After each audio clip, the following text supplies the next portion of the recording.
बिस्मिल्लाहिर्रहमानिर्रहीम नहमदुहु व नुसल्ली अला रसूलिल करीम अम्मा बाद। सदर मोहतरम, शहर के मशहूर सनतकार हाजी जमील सेठ जरवाला साहब, स्टेज पे तशरीफ फरमा कलीम दिलावर साहब, जावेद अब्दुल सत्तार साहब, यूसुफ इलियास साहब, Raju guide, Salman Anis, advocate Borse, doctor Arshad साहब, अमानतुल्ला, पीर मोहम्मद, मोहम्मद रमज़ान, मुआविन कारपोरेटर, सोहेल मास्टर साहब, गबू और सभी हमसे मोहब्बत और ताल्लुक़ रखने वाले अहबाब। किसी शायर ने कहा है कि दुआ बहार की मांगी तो इतने फूल खिले, कहीं जगह न रही मेरे आशियाने में। नामुसाइद हालात के बावजूद हमने कुछ महीनों पहले एक प्रेस कॉन्फ्रेंस ली थी और अपनी कारकर्दगी का एक जायज़ा अपनी आवाम और वोटरों के सामने पेश किया था कि हमने 2 साल कोरोना काल के गुजर जाने के बाद, जिसमें कोई फंड मिलना मुश्किल था, सरकार के पास खुद ही फंड नहीं था, सरकार के तमाम कामकाज रुके हुए थे, बल्कि सरकार ही नहीं पूरी दुनिया रुकी हुई थी कोरोना की वजह से। सब कुछ मामला तितिर बितिर था। उसके बाद अल्लाह ने हमें मौका दिया और हमने जो है 366 करोड़ रुपए का हिसाब कौम मिल्लत के सामने पेश किया था, जिसमें 2 बड़े काम। एक काम अल्हम्दुलिल्लाह शुरू हो गया कि तलवाड़ा डैम से मालेगांव फिल्टर प्लांट तक जो पानी की पाइपलाइन डाली गई थी, वो पाइपलाइन जगह जगह से खराब हो गई, फट गई। पानी चोरी करने के लिए लोगों ने उसमें सुराख कर दिए। इन जैसे मामलात की वजह से ये बहुत पुरानी पाइपलाइन थी। हमने नई पाइपलाइन की डिमांड की, उसके सारे कागजात हमारे पास हैं अल्हम्दुलिल्लाह। 145 करोड़ रुपया मौजूदा सरकार ने मंजूर किया, पिछली सरकार महाविकास अघाड़ी में मंजूर हुआ और अल्हम्दुलिल्लाह उसका काम शुरू हो चुका है। दूसरा बड़ा काम, मालेगांव बाईपास में दोनों साइड से सर्विस रोड चाहिए और जहां जहां क्रॉसिंग हो वहां फ्लाईओवर हो या अंडरग्राउंड रास्ता हो। उसके लिए 165 करोड़ रुपया सरकार ने मंजूर किया और इगतपुरी से वो काम होता हुआ आ रहा है। इंशाअल्लाह जब हमारे शहर के पास काम शुरू होगा तो दोनों साइड से सर्विस रोड भी रहेगी और 3 फ्लाईओवर रहेंगे और कुछ अंडरग्राउंड रास्ते भी रहेंगे। उसके अलावा जो फंड था वो शहर में तामीर और तरक्की के लिए था। आज अल्हम्दुलिल्लाह हम जिस पोजीशन में है, 28 करोड़ रुपए के कामों का वर्क ऑर्डर हमारे हाथ में है और उसके कुछ काम हो भी रहे हैं और इंशाअल्लाह इलेक्शन से पहले हम वो कोशिश करेंगे ठेकेदारों को आमादा करके तैयार करके कि वो सारा काम रोड पर आ जाए और शहर को दिखे कि हम शहर में हमने काम किया है। ऐसे अल्हम्दुलिल्लाह जितने बड़े बड़े रोड हैं सबको आरसीसी करना हमारे प्रोग्राम में है। अभी सलाम चाचा रोड का आरसीसी का काम चल रहा है, इस्लामपुरे में निशात रोड का काम चल रहा है, किले में 2 रोड का काम चल रहा है, हसनपुरे की तमाम 13-14 गलियों के अंदर आरसीसी का रोड हमने बनवा दिया है। इस तरह के बहुत सारे काम हमारे अभी बाकी हैं, वो इंशाअल्लाह हम करेंगे। फतेह मैदान से लेकर के बड़ी मालेगांव हाई स्कूल तक आरसीसी रोड का काम होना है। बड़ी मालेगांव हाई स्कूल से लेकर के हाईवे तक ये काम शुरू हो चुका है। 1-2 टप्पे के काम हो चुके हैं। किसी वजह से कुछ काम रुका हुआ है। हमारी कोशिश ये है कि जल्द से जल्द वो काम पाए तकमील तक पहुंचे। हमने तीसरा फेज जो था आगरा रोड का, वो काम भी कारपोरेशन के जरिए से हमने ही मंजूर करवाया और वहां जिंदगी में पहली मर्तबा हमने धरना दिया था और कमिश्नर के आने पर कमिश्नर को मजबूर होकर के उस काम को मंजूरी देनी पड़ी। वो काम भी हो रहा है। आज इस वक्त हम लोग जहां जमा है, इस मौके पर मैं आपको ये बताना चाहता हूं कि 2009 से 14 के दरमियान में भी हमने यहां गार्डन बनाने के लिए 5 करोड़ रुपए का फंड मंजूर करवाया था और वो फंड कारपोरेशन में आ भी गया था। शेख रशीद साहब, शेख ताहिरा रशीद, ये कारपोरेशन में बरसरे इख्तिदार थे। आप अगर उस वक्त के अखबारात उठा करके देखोगे तो इस गार्डन का 5 करोड़ रुपए का फंड जो हम लाए थे, एक साजिश के तहत उसको 2 पार्ट किया गया और गार्डन के लिए 5 करोड़ रुपया मंजूर हुआ था, उसको उन्होंने 3 करोड़ रुपया करके 2 करोड़ रुपया भिकन शाह रहमतुल्लाह अलैह की दरगाह को डेवलप करने के लिए दिया। जबकि कायदा ये है, ज़ाब्ता ये है कि जिस काम के लिए जो फंड दिया गया है उसमें तुम पार्ट नहीं कर सकते, ये पूरा फंड आपको उसी पर खर्च करना होगा। लेकिन उन्होंने इसको 2 पार्ट जब किया तो सरकार ने वो फंड वापस ले लिया। अगर इन्होंने काम रुकवाने वाली ये हरकत नहीं की होती, जानबूझ करके किया गया था, वरना 10 साल पहले ये गार्डन यहाँ बन चुका होता और मालेगांव के लोगों के लिए एक अच्छा गार्डन बनता। अब इस दूसरे टर्मों के अंदर हमने टारगेट करके रखा था और अल्हम्दुलिल्लाह फिर हमें 5 करोड़ रुपया गार्डन के लिए मिला। वर्क ऑर्डर हो चुका है, अब उसका काम शुरू करना है। टिकम लगाने के लिए हम लोग यहाँ पर जमा हुए। गार्डन की तफसील आपको मालूम होना चाहिए, ये 6.5 एकड़ के ऊपर गार्डन बनेगा। छोटा मोटा गार्डन नहीं है, 6.5 एकड़ के ऊपर ये गार्डन बनेगा। उसका वॉल कंपाउंड होगा, जॉगिंग ट्रैक उसमें होगी, फव्वारा होगा, बच्चों के खेलने के तमाम तर सामान होंगे और इसी तरह जो है जो भी वहां पर सब कुछ होना है ये सब कुछ होगा। एक मुकम्मल गार्डन हम लोग मालेगांव को दे रहे, एक मुकम्मल गार्डन हम लोग मालेगांव को दे रहे। कमिश्नर साहब तशरीफ लाए हैं, मैं उनका स्वागत करता हूं और शुक्रगुजार हूं कि कमिश्नर साहब इस प्रोग्राम में आए और इस प्रोग्राम को उन्होंने अहमियत दी। कमिश्नर साहब जानते हैं कि फंड लाना कितना मुश्किल है और फंड लाने के बाद उस फंड का सही यूटिलाइज हो, ये कितना मुश्किल काम है। अभी मैं आ रहा था तो रास्ते में मसूद साहिल कहने लगे गार्डन बन जाएगा, गार्डन रहेगा कैसे?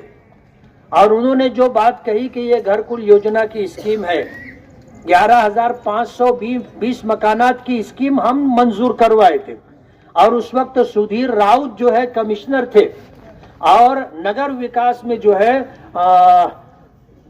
राजेश टोपे साहब जो है मिनिस्टर थे और अशोक राव अपने विलासराव देशमुख साहब सीएम थे। उस वक्त विलासराव देशमुख साहब ने यह सुझाव दिया था कि दिल्ली में आपका अच्छा है और पूरे महाराष्ट्र के अंदर अशोक राव चौहान साहब नांदेड़ के लिए ये स्कीम लाए, लेकिन वहां पर ऐसी कोई खुली हुई जगह नहीं है कि वहां पर एक कॉलोनी बन सके, नया शहर बस सके। मालेगांव में आपको जगह मिल जाएगी, हम आपको पूरा सुझाव देते हैं, पूरे पेपर वर्क करके देते हैं, आप दिल्ली जाइए और उस काम को मंजूर करवाइए। अल्हम्दुलिल्लाह 11,520 मकानात की स्कीम हमने मंजूर करवाई थी और अल्हम्दुलिल्लाह ये स्कीम चली भी, लेकिन अभी कामयाबी की मंजिल तक नहीं पहुंची है।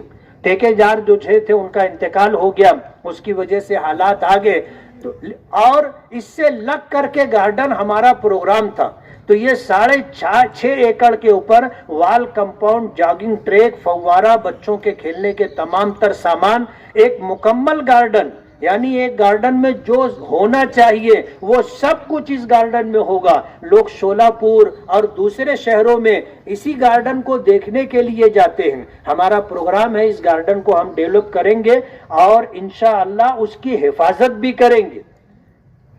हमारे कैबिनेट मिनिस्टर और नासिक जिले के पालक मंत्री आउटर के आमदार दादा भूसे साहब से मेरी बातचीत हुई है और इस गार्डन को किस तरह डेवलप होने के बाद संभाला जाएगा और शहर वालों के लिए कारामद बनाया जाएगा, ये पूरी प्लानिंग हम लोगों ने अल्हम्दुलिल्लाह कर ली है और एक मुकम्मल गार्डन बना करके हम देंगे। वॉचमैन के लिए इसमें जो है आरसीसी का रूम बना करके दिया जाएगा, आवाम के लिए संडास है, बाथरूम है, ऐसी सारी सहूलतें यहाँ पर रहेंगी। खाने पीने के तमाम तर स्टॉल होंगे, लोग गार्डन में आएंगे तो वहां पर अगर वो खाना पीना चाहे तो खाने पीने के सारे फूड्स वगैरह भी उनको मिलेंगे। ये सब कुछ इस गार्डन में है। इस गार्डन को तो इंशाअल्लाह हम डेवलप करेंगे और शहर को एक बड़ा तोहफा हम लोग देंगे। आज मालेगांव में ऐसी कोई जगह तफरीह की नहीं है कि हम अपनी फैमिली को ले जा करके, बच्चों को ले जा करके वहां घंटा 2 घंटा हम लोग गुजार सकें। हम ये प्रोग्राम इंशाअल्लाह मालेगांव वालों को तोहफे के तौर पर देंगे।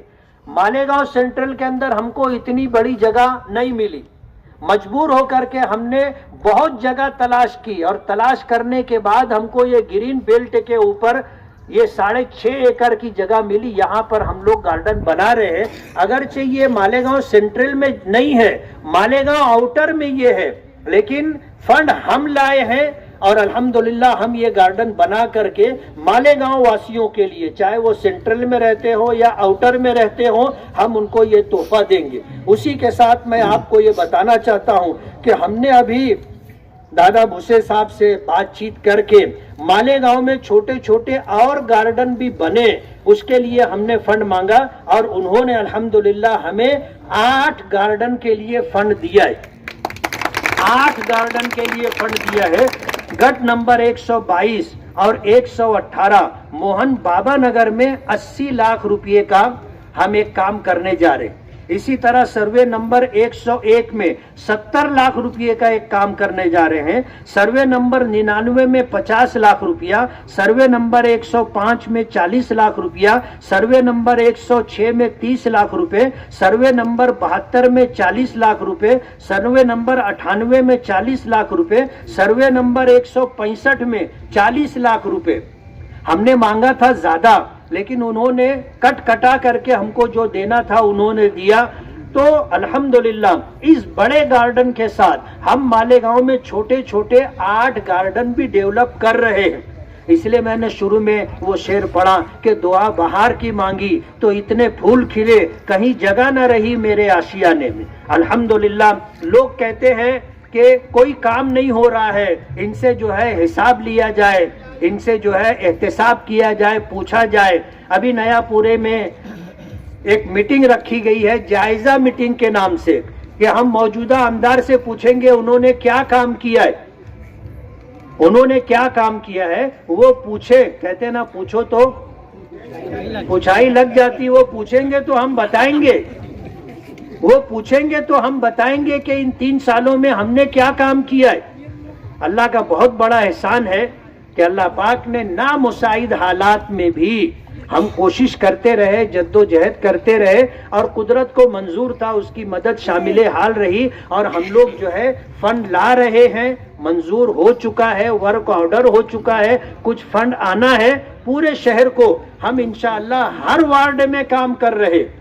ये देखना चाहेंगे तो हम इनको उंगली पकड़ा करके लेके जाएंगे और अपना काम भी बताएंगे कि हमने ये काम किया, हमने ये काम किया, हमने ये काम किया। तो मैं शुक्रगुजार हूं। मेरे लिए दर्द सर था नोमानी पुल। जब कोई विकास का कोई काम सोशल मीडिया के ऊपर हमारे बच्चे डालते थे तो उसके पीछे से एक सवाल आता था, नोमानी पुल कब बनेगा। अल्हम्दुलिल्लाह नोमानी पुल के लिए हमने कोशिश की, अल्लाह से मांगा, उसके बाद बंदों से मांगा। 5 करोड़ 76 लाख रुपए का फंड मंजूर हो चुका है। उसका जीआर हमारे पास है, जो देखना चाहे उसको हम जीआर दिखा सकते हैं। उसकी जो है लाइन आउट हमने मांगी है कारपोरेशन की तरफ से। आज प्रशासकीय मंजूरी के लिए कलेक्टर साहब के पास वो प्रोपोजल गया है, कमिश्नर साहब बैठे हुए हैं, वो इस बात की तायीद करेंगे। वहां से प्रशासकीय मंजूरी आने के बाद टेंडर होगा, टेंडर होने के बाद टेंडर की कार्रवाई पूरी करके वर्क ऑर्डर होगा और इंशाअल्लाह इलेक्शन से पहले हम नोमानी पुल का काम शुरू करेंगे। तो मैं अल्लाह रब्बुल आलमीन का शुक्रगुजार हूं और अपने तमाम साथियों का, जिम्मेदारों का, आप सब लोगों का कि इतने दूर दराज मकाम पर हमने आज कुदाल लगाने का प्रोग्राम रखा और आप लोग उस प्रोग्राम में शिरकत के लिए अपना वक्त फारिग करके आए। मेरी गुजारिश है आपसे कि जैसा आपने वक्त दिया है, दुआ भी करें कि हमारे काम में कहीं से रुकावट ना आए, वरना मुसीबत यह है कि नदी के उस पार काम आता है, कोई रोकने की कोशिश नहीं करता, काम होता है। नदी के इस पार जब काम लाया जाता है तो हर काम में सियासत की जाती है। अभी हमने जब काम शुरू करने की बात की तो कुछ लोग हाई कोर्ट पहुंच गए कि पहले अंडरग्राउंड ड्रेनेज का काम होना चाहिए, फिर ये काम करूं। यानी काम रोका जाए, उसको टाला जाए, इस बात की कोशिश हो रही है। कमिश्नर साहब के साथ बैठ करके हमारी बातचीत हो गई और जो ठेकेदार कंपनी है उससे भी जिम्मेदारों से बात हुई कि जहां हम काम करना चाहेंगे आप पहले वहां अंडरग्राउंड ड्रेनेज का काम कर दो, हम अपना काम उसके बाद करेंगे। कमिश्नर साहब से मेरी कल भी बात हुई थी। हमें जो है फतेह मैदान से लेकर के बड़ी मालेगांव हाई स्कूल तक काम करना है और वहां पर अंडरग्राउंड ड्रेनेज का काम भी होना है। तो इस सिलसिले में कल कमिश्नर साहब से बात हो रही थी। इंशाअल्लाह थोड़े दिनों के अंदर उसकी भी तरतीब बन जाएगी और इलेक्शन से पहले इंशाअल्लाह हफ्ता 15 दिन के अंदर हम उस काम को शुरू कर देंगे और फतेह मैदान से लेकर के सुलेमानी चौक तक और सुलेमानी चौक से लेकर मुंशी बाबा दरगाह की कुछ आगे तक और वहां से लेकर के बड़ी मालेगांव हाई स्कूल तक 3 टप्पे में ये आरसीसी का रोड बनना है। और मैं आपको एक बात और बता दूं कि हमने सिर्फ रोड ही नहीं, अंडरग्राउंड ड्रेनेज का पाइप पड़ने के बाद रोड बनाएंगे और इस रोड को हम सजाने की भी कोशिश करेंगे और लाइटिंग का ऐसा नज्म करेंगे कि मालेगांव में कम से कम एक रोड ऐसा हो जो देखने के लायक हो। ऐसा हम लोग इंशाअल्लाह ये रोड बनाएंगे। लाइटिंग का भी पूरा वर्क ऑर्डर हो चुका है। ऐसा नहीं है कि हम लोग हवाई बात कर रहे हैं, उसका भी वर्क ऑर्डर हो चुका है। इंशाअल्लाह वो काम हम करेंगे। मैं कमिश्नर साहब का शुक्रगुजार हूं। कमिश्नर साहब नासिक में थे, लेकिन कमिश्नर साहब से बात हुई तो कहने लगे कि मैं नासिक से निकल रहा हूं, आप प्रोग्राम शुरू कीजिए, मैं प्रोग्राम में पहुंच जाऊंगा। तो कमिश्नर साहब भी आ गए, इसी तरह पीडब्ल्यूडी के ऑफिसर साहब भी आए हुए हैं। तो पीडब्ल्यूडी कहो, कारपोरेशन कहो, इन तमाम लोगों का साथ हमारे साथ है और इंशाअल्लाह हम लोग ये काम करेंगे। आप दुआ करो कि कोई रुकावट ना आए और काम आफियत के साथ पूरा हो और एक शानदार खूबसूरत गार्डन मालेगांव वासियों के लिए, चाहे वो सेंट्रल के रहवासी हों या आउटर के रहवासी हों, उनको ये गार्डन हम तोहफे के तौर पर पेश करेंगे। मैं अल्लाह रब्बुल आलमीन का शुक्रगुजार हूँ, उसके बाद आप लोगों का शुक्रगुजार हूँ कि आप लोगों ने इस प्रोग्राम में शिरकत की और उस प्रोग्राम को कामयाबी से हमकिनार करने के लिए आपने अपना ताउन दिया। आप सभी हजरात का बहुत बहुत शुक्रिया।